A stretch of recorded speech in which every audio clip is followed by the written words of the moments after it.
Alhamdulillah. Bismillahirrahmanirrahim. Assalamualaikum warahmatullahi wabarakatuh. Waalaikumsalam warahmatullahi wabarakatuh. Bagaimana kabar kita semua ini, Kak? Alhamdulillah. Masya Allah. Bikhair. Apa kegiatan, Kak? Biasa. Alhamdulillah, jadwal dari kita juga tuh. Jadi ceritanya ini saya bagi-bagi job ya. Kita jadwal juga. Saudara semua jadwal. Jadi yang pertama ini oleh kepada Ustadz Fajrin, ada yang mau saya tanyakan Ustadz. Sebenarnya apa yang menjadi motivasi Anda dalam terjun ke dunia dakwah ini?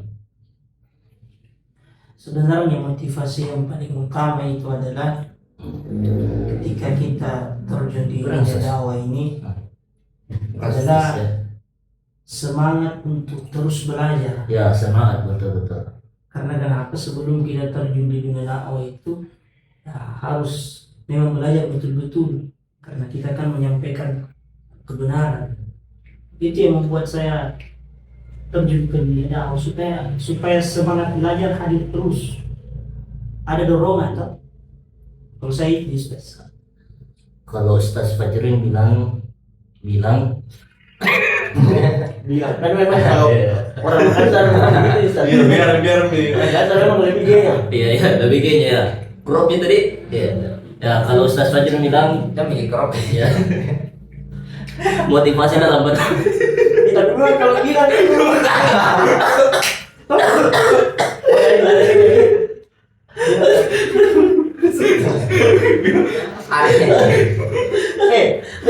Terus. kan dia bilang Terus Ustaz. Ya. Goreng ah. Jadi dulu kasih normal dulu. nggak apa-apa. Ya, kalau Ustaz Fajrin tadi mengatakan motivasinya itu gara-gara semangat dalam menebar kebaikan.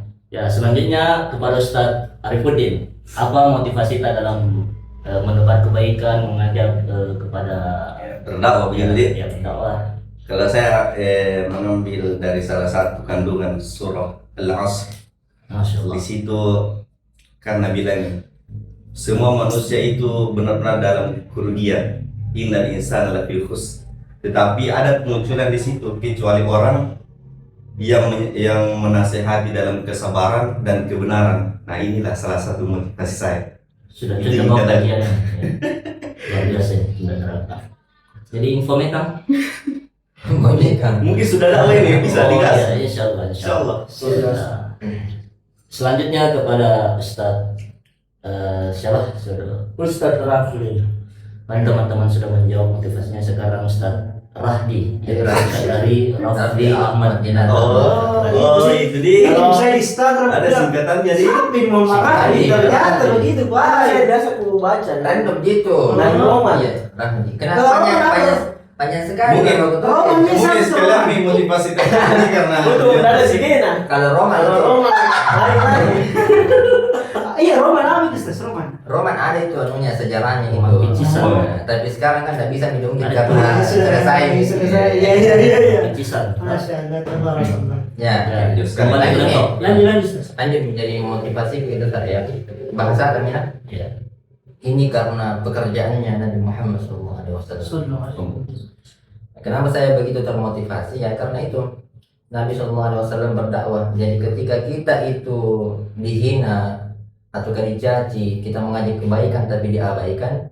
Ingatlah bagaimana perjuangannya Nabi Muhammad SAW ketika di Taif. Beliau berdakwah mengajak kebaikan dengan lembut, tapi apa yang beliau dapat? Alasannya ya. di depan Itu yang membuat saya termotivasi untuk kemudian bagaimana bisa berdakwah di usia muda seperti ini. Tetapi pertanyaan saya lagi Ustaz, bagaimana jika ada jamaah yang memang tidak setuju dengan penyampaian dakwah yang Ustaz berikan? Kan kata Ustaz tadi, Ustaz mengambil contoh dari dakwahnya Nabi Muhammad yang memang risikonya itu besar ya. Jadi bagaimana kita menyikapi masyarakat di sekitar agar dakwah ini mudah disampaikan dan diterima dengan baik? Menyikapi tidak perlu sebenarnya, karena itu kan kita menyampaikan orang-orang itu terserah mereka Terserah mereka tuh mau menerima atau tidak. Asalkan kita menyampaikan itu betul-betul ini ajarannya kan Rasulullah SAW. Oh, Jadi tergantung kepada mereka sih mau terima atau tidak. Ya, Tugas sebagai seorang dai itu, iya, begitu dai. tugas kita hanya Menyampaikan. menyampaikannya, Iya, betul. kita serahkan kepada Allah. Iya Pak, begitu. Selanjutnya kepada Pak Ustadz sekaligus komandan. Baik, enak sekali gorengan tersukai. Mana? Ada nasi? Minuman dan kurang rasakan. Bismillah. Lu pergi. Jadi ada beberapa sebenarnya faktornya. Yang pertama itu dari keluarga, dari orang tua yang selalu memang mendoakan alhamdulillah. Dan yang kedua ini saya Ustaz pribadi beda sama teman-teman juga Ustaz yang lain yang basicnya mungkin sudah ada yang sebelumnya, mungkin ada pondok dan lain-lain. Saya dari umum, saya kan Ustaz dari perikanan. Jadi aku bilang sebenarnya apa yang menjadi batasan itu dalam belajar tidak harus di dalam satu bidang. Maksudnya kalau memang masih bisa jika untuk serap lagi kebaikan apalagi soal agama kan Iya betul. dari salahnya untuk kita belajar. Terus juga dari situ dari kita juga dari motivasi bagaimana supaya bisa terus menyampaikan kebaikan walaupun memang masih belajar untuk memperbaiki diri. Semoga apa yang disampaikan itu bisa kita amalkan. Walaupun satu ayat ya. Ya, Referensinya itu. dan semoga sama-sama dikasih keistiqomahan. Amin. Amin. Jadi ada beberapa latar belakang yang memotivasi teman-teman dalam berdakwah. Contohnya Ustaz Fajrin, motivasi dakwah Ustaz Fajrin ini karena semangat yang menggebu-gebu dalam menebarkan kebaikan. Yang kedua, Ustaz Arifu motivasinya itu dalam ayat Al-Quran, yaitu di dalam surat apa tadi Ustaz? Al-Aus, ya, demi masa. Jadi waktu itu Kita sangat tidak penting. menjadi Ya. orang yang berunding menurut Ya. ayat tersebut. Saya wal-aus demi masa. Iya. Betapa pentingnya waktu untuk menebar kebaikan. Dan saudara Ustaz Rafli motivasinya itu semacam dakwanya dari Muhammad SAW. Dia mengambil contohnya di kota Taif ketika penyampaiannya yang baik malah dibalas dengan yang tidak diinginkan begitu.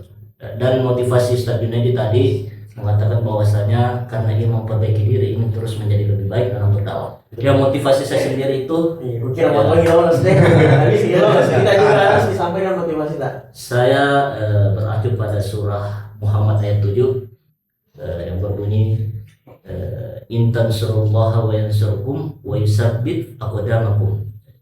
Siapa yang menolong agama Allah maka Allah akan menolongnya. Meskipun pada hakikatnya kita itu sebenarnya tidak bisa menolong agama Allah Pak. Tetapi Allah hanya ingin melihat dan menguji seorang hamba sampai di mana ia memperjuangkan ataupun mengorbankan dirinya dalam menyebarkan kebaikan. Takbir. Insyaallah. Jadi terima kasih atas waktunya. Nanti kita bincang-bincang di waktu lain ya. Jadi apa ya, sampai ketemu besok atau apa? Ada kata-kata atau pantun?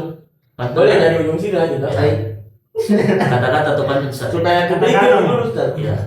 Ada waktu. Saya kata-kataku. Man yasbir ala ma la yuhib yudrik ma yuhib. Tarjim nafsahu. Artinya Ustaz. Artinya Oh. barang siapa yang bersabar terhadap apa yang dia tidak sukai, maka dia akan mendapatkan apa yang dia sukai. Ya, sekarang kita Siapa Iya. pantun mengapa? ya. Cakep. Ya. Ada nih pantun ada sekali Ji. Ya, Lumrah sekali Ji. Kami di konten itu. Bagus kalau ada main. Apabila ada sumur di ladang, Cakep. boleh kita numpang mandi. Apabila ada umur yang panjang, Cakep. boleh kita ketemu lagi. Kita ada pantun atau kata-kata? Kata-kata. Ya, Baru kata-kata. saya betul di sini. Iya, enggak Dari apa-apa. perkataannya Imam Syafi'i. Ayo menyontek ini. Apa-apa. Dari situ nih kita motivasi ya, lah. jadi ilmu itu laksana binatang buruan. Iya, iya. Nah, dan tulisan adalah ikatannya. Maksudnya ketika kita mendapatkan ilmu, pelajarilah betul lalu dakwakan. Iya. Stasiun tadi pantun. Kata-kata Ya, Ustaz. kata-kata. Kalau bukan sekarang kapan lagi? Kalau bukan kita siapa lagi? Eh, sebagai penutup kata-kata terpantun, kata-kata Mudin. boleh. إذا عرفت أن تفعل فتدبر عاقبته فإن كان خيرا فامضي وإن كان شرا فارتقب. Artinya, Apabila engkau hendak mengerjakan suatu perkara, maka hendaknya engkau harus melihat akibatnya terlebih dahulu. Apabila akibatnya baik, maka kerjakanlah. Dan apabila akibatnya buruk, maka tinggalkanlah. Ya, sekian. Wallahul ya, yaqulul haq wa huwa yahdi ila subulil hidayah. Assalamualaikum warahmatullahi wabarakatuh. Ya, besok ada kontennya lagi, tunggu Mika. Tunggu part 2 nya. Jangan lupa subbreaker.